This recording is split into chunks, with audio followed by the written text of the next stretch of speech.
Rosiane, a gente já trouxe informações aqui na nossa programação sobre a visita do presidente Lula até Roraima para averiguar a situação do povo Yanomami. Inclusive, a gente tem hoje, segunda-feira, o envio de equipes da Força Nacional de Saúde.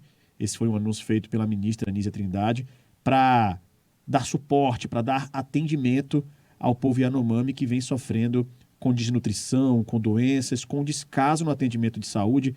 Isso, inclusive, foi falado aqui também por você na coluna, na programação da Band News Difusora FM. E a gente vai trazer aqui o comentário, trazer a análise em relação a isso e informação também, né, Rosiane? Um descaso muito grande na terra Yanomami, com imagens chocantes, imagens que são de partir o coração mesmo, sobre o que vem acontecendo lá. E vamos trazer, então, esse detalhe, vamos trazer essa informação.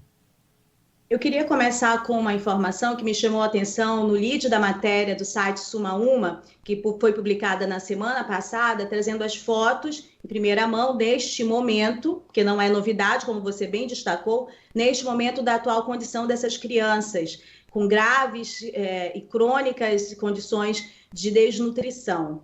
Bom, eu queria passar essa pergunta para você, que eu sei que é um pai muito atento em vários detalhes aí da criação da sua filha, para a Diene também, para os nossos ouvintes que são pais. Vocês lembram quanto pesou o filho de vocês quando nasceu?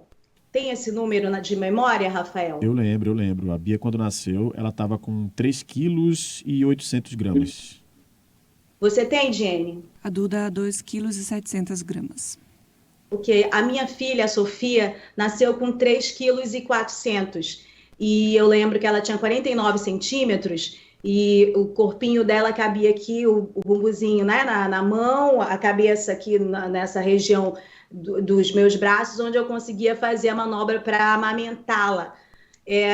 E um mês de amamentação exclusiva, a Sofia chegou a 5 quilos. Eu lembro da fragilidade daquele corpinho de todos os cuidados que eu tinha, né, de todos os contextos em relação a uma criança, o que requer uma criança. Pois bem, o lead dessa matéria do Suma Uma nos conta sobre a morte de uma das crianças Yanomami com 3 anos de idade, e com o mesmo peso de uma criança recém-nascida, 3,4 kg. Veja, imaginem essa condição, vocês que estão lembrando quanto pesou o filho de vocês quando nasceu. É isso que está acontecendo no território indígena Yanomami, para a gente ter ideia daquelas fotos que nos chocam, né, com aqueles corpos expostos, com ossos e pele por cima, e todas as condições que levam as pessoas a estarem nessa situação grave agora. Bom, eu acho que também precisa registrar, Rafael, que isso não é uma situação de novidade, não é uma situação que ninguém, que minimamente, que tem a obrigação de estar informado, e aí cabe nesse grupo um presidente que estava há 4 anos no poder e um candidato que acabou de ser eleito presidente. Ninguém pode dizer que está surpreso com o que está acontecendo no território indígena Yanomami, porque isso não é uma novidade. Não é uma novidade. A gente pode trazer algumas memórias que foram colocadas na imprensa, não é colocada massivamente como outros assuntos, isso é uma verdade, a cobertura está muito aquém da realidade do que acontece nesse território e em outros territórios, na Amazônia e fora da Amazônia também, com os povos indígenas, mas especificamente sobre a questão Yanomami, nós podemos trazer como memória aqui uma pesquisa que foi publicada pela Unicef, que já trazia os agravantes, reflexos e dados dessas invasões no território e como isso estava repercutindo na desnutrição crônica das crianças. Um relatório da Unicef de 2019,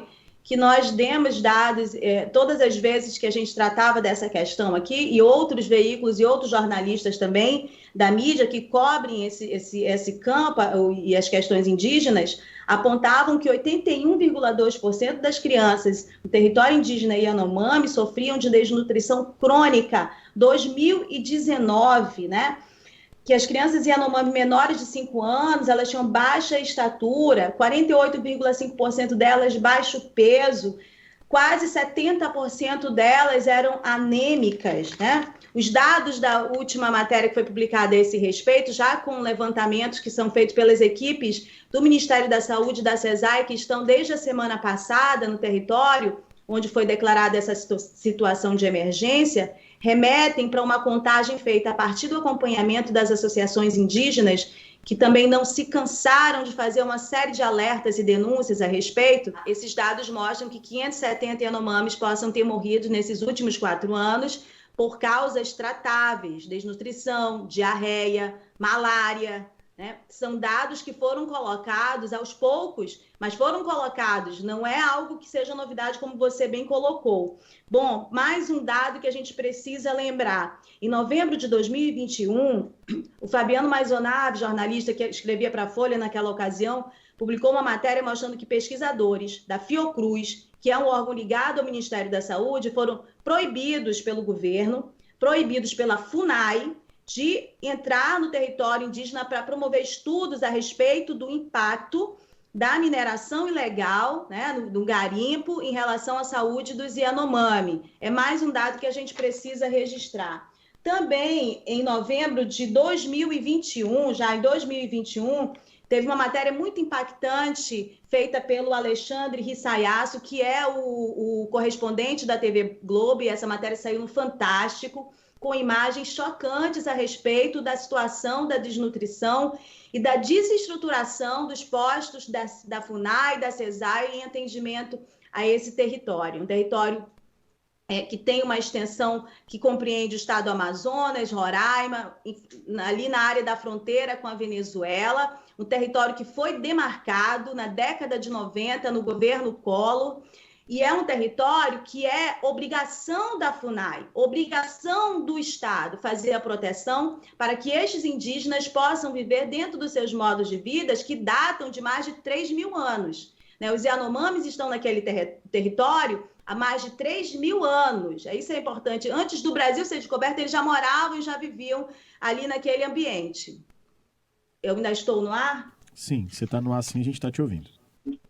Então, todos esses dados são necessários a serem colocados porque eles sempre foram trazidos à tona pelas associações, pelas associações que acompanham toda essa questão indígena e que colocam em risco suas próprias vidas. A Amazônia Real também, em 2019 ou 2020, fez uma matéria muito contundente mostrando a atuação, mostrando a instalação, a estruturação do crime organizado na exploração do garimpo e as consequências que isso trazia para o modo de vida dos Yanomami. Portanto, esse é um dado. Essa invasão e essa mortandade, essa matança que está acontecendo e tudo que não é mais possível reverter, tanto em vida como em traumas que aconteceram na vida dessas pessoas, isso aconteceu aos olhos de todos, aos olhos do Estado e com uma gravíssima, um criminoso silêncio e uma omissão do Estado. Isso é um dado, ele não estava escondido, nós não descobrimos esta semana.